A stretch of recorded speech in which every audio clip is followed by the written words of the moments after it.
The strange thing about growing up as the less important child is that nobody ever says it out loud. Instead, people develop a quiet language around it. My mother used phrases like "your dad just understands him better." Teachers would comment on how independent I was. Relatives praised me for being low maintenance.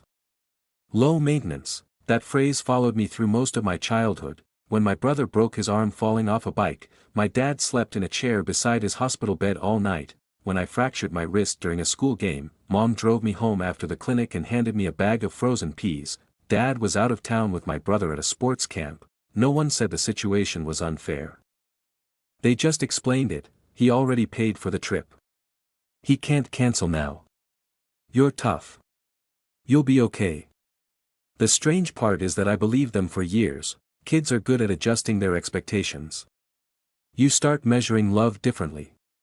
Not by attention, but by absence. If Dad remembered something about me, my grades, my hobbies, the fact that I liked drawing, that felt like winning a small lottery. Meanwhile, my brother never had to hope for those moments. They were just normal for him. Dinner conversations revolved around his games, his coaches, his future. I talked too sometimes, but it always felt like adding background noise to someone else's story, and whenever I noticed the difference, someone always said the same thing: "Your brother needs more support right now."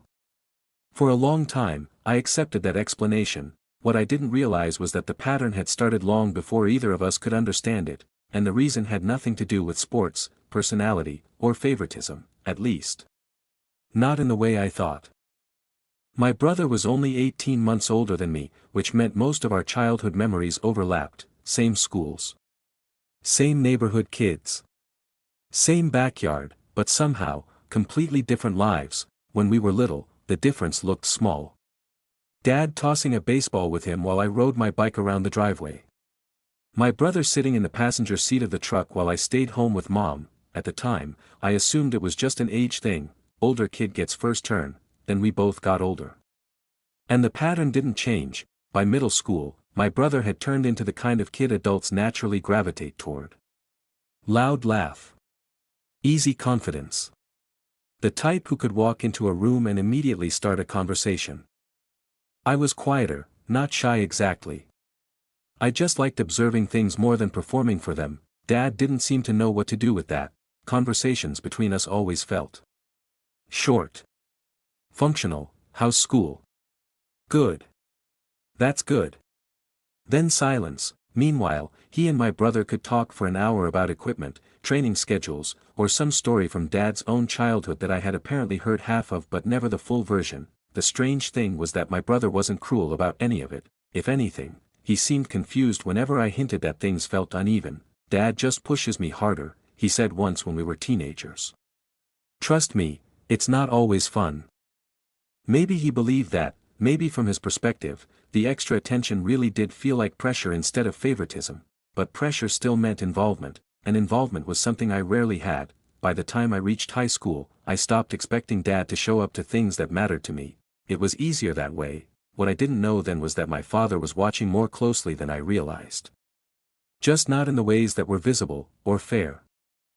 People usually remember big moments from childhood: birthdays, holidays, graduation ceremonies. For me, the memories that stuck were smaller, quiet things.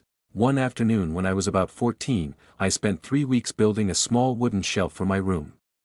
Nothing impressive, just something I made in the garage using leftover boards and a borrowed drill from a neighbor.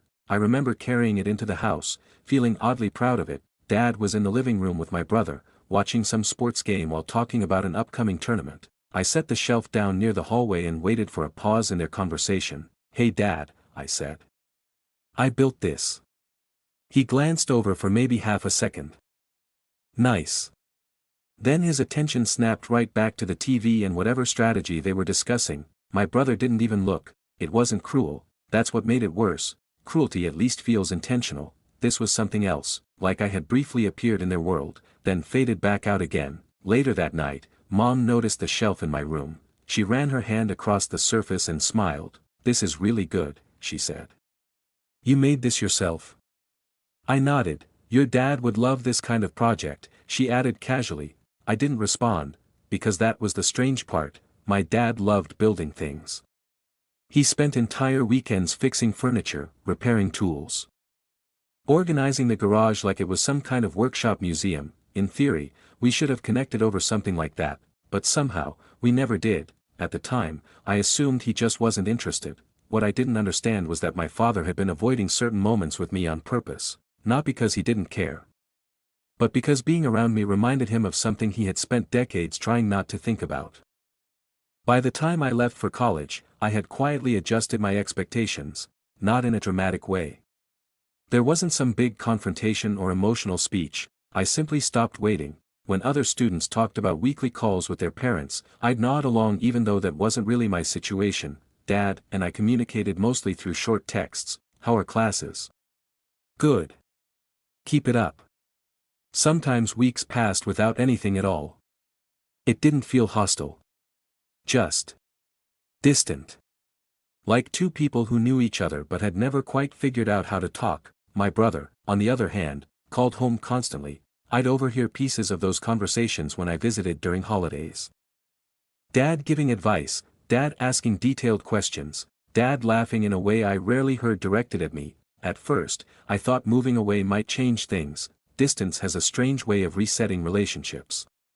People become curious about the parts of your life they don't see anymore, but the pattern followed us into adulthood almost perfectly. When my brother switched majors halfway through school, Dad flew out to help him figure things out. When I changed apartments 3 times during my final year, I moved everything myself, boxes, furniture.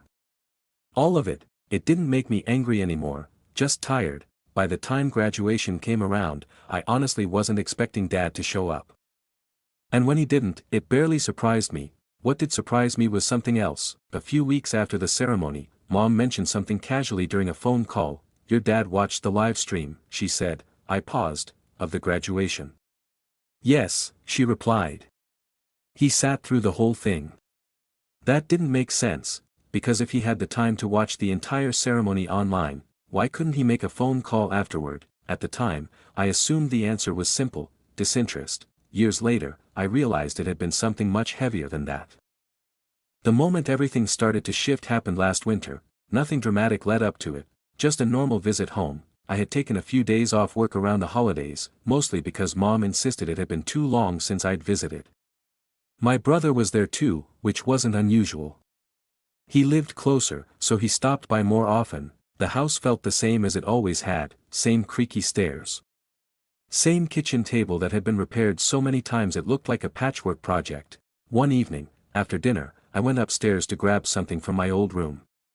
Halfway down the hallway, I realized I had left my phone in the kitchen. When I came back down, I heard voices. Mom and Dad were talking quietly near the sink. Not arguing exactly, but the kind of tense whispering people use when they don't want someone else in the house to hear. Normally I would have just walked in, but then Mom said something that made me stop. You can't keep carrying this forever. There was a long pause, then Dad answered, his voice lower than I had ever heard it. You think I don't know that? Another silence. Mom sighed softly. They're both adults now.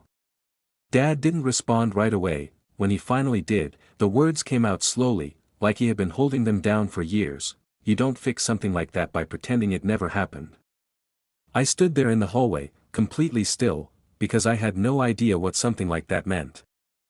And the way my father said it didn't sound like a small mistake, it sounded like a debt he had been trying to repay for most of his life. I probably should have walked into the kitchen right then, announced myself. Grabbed my phone. Pretended I hadn't heard anything. Instead, I stayed where I was, not because I planned to eavesdrop, but because my body had already decided before my brain caught up. Mom spoke first again. They don't even know, she said quietly. Dad let out a long breath. The kind that sounds like someone lowering a heavy weight onto the floor. They weren't supposed to.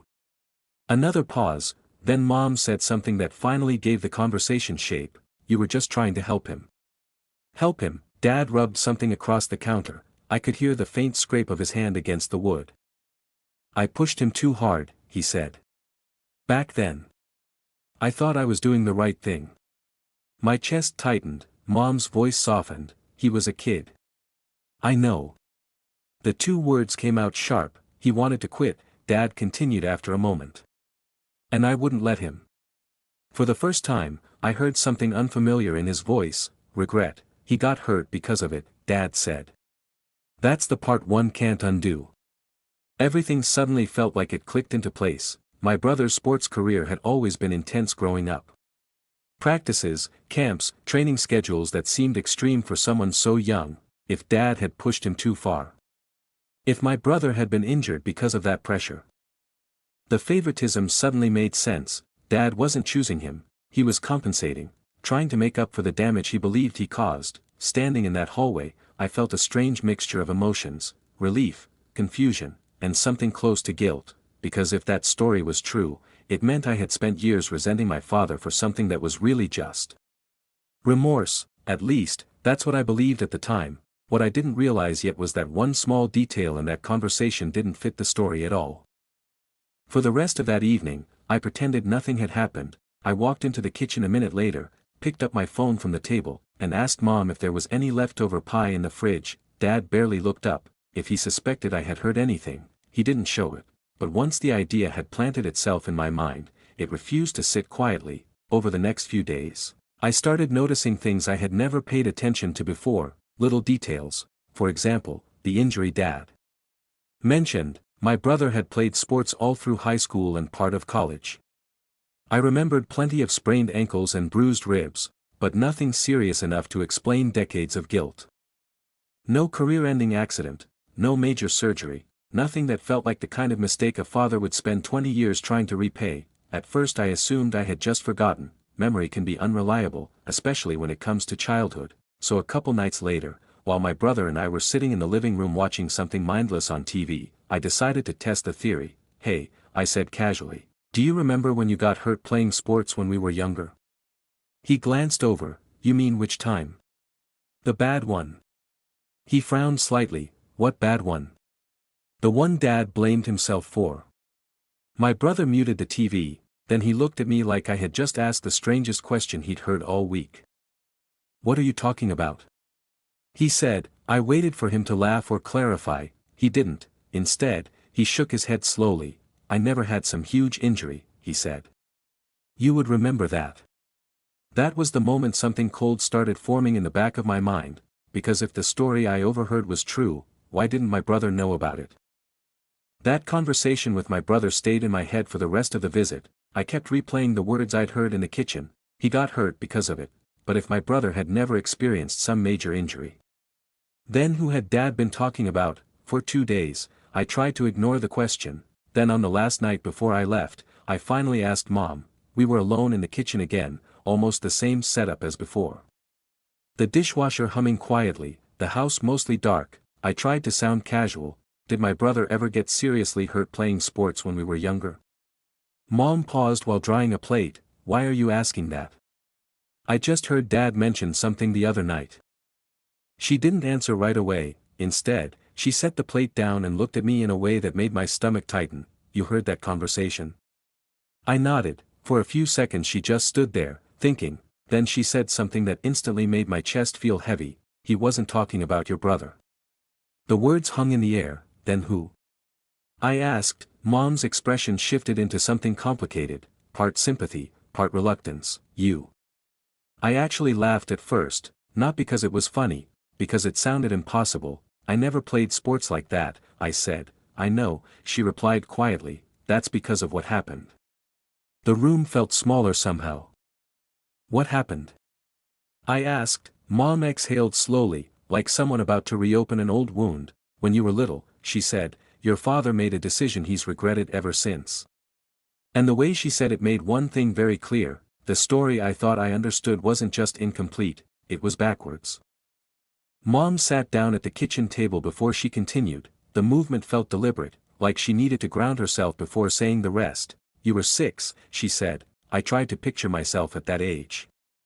1st grade. Missing front teeth."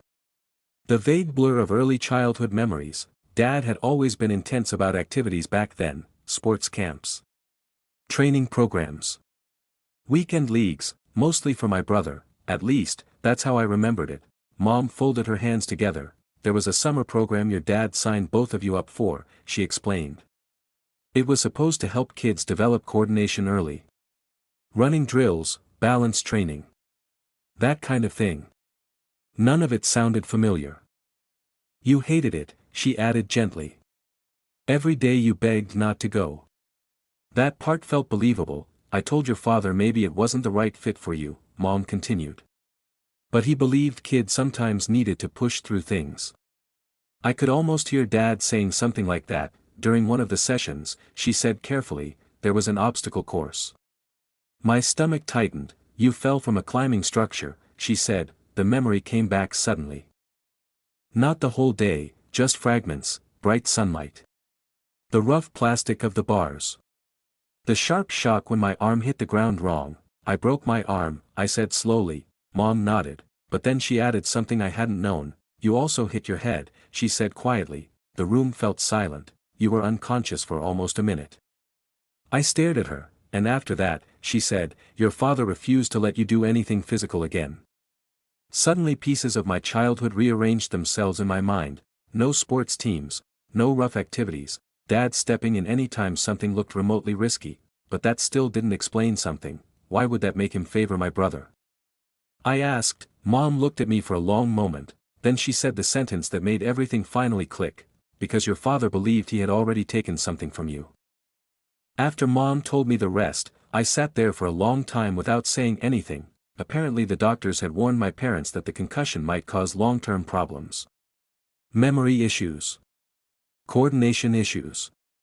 Things that wouldn't necessarily show up immediately. Most of those fears never became reality. I recovered, but my dad never fully believed that. According to Mom, he spent years quietly watching me for signs that something had been damaged because he forced me into that program. Every slow reaction. Every moment I struggled with something physical, in his mind, it traced back to that day, so he made a decision. If he had already limited my life once, he wouldn't risk doing it again. No sports, no dangerous hobbies, no pressure. He wanted your life to be easier, Mom said softly. Safer. And my brother, Dad poured all that energy into him instead, all the coaching, attention, and expectations that he once tried to give both of us. Shifted entirely to one child, not because he loved him more, because he believed he had already taken too much from me. The strange thing is, Dad never explained any of this, not when I was 10, not when I was 20, not even now. To him, protecting me meant quietly stepping back, but from my side, it always looked like something else, like distance, like indifference. The next morning, Dad helped carry my suitcase to the car. We talked about normal things. Traffic. Work. Weather. Neither of us mentioned the past, and as I drove away, I realized something I still don't know how to answer. If a parent believes they've already hurt one child, is it fair to treat the other one differently to make up for it, or does that just create a different kind of damage? I'm still not sure which one happened in our family.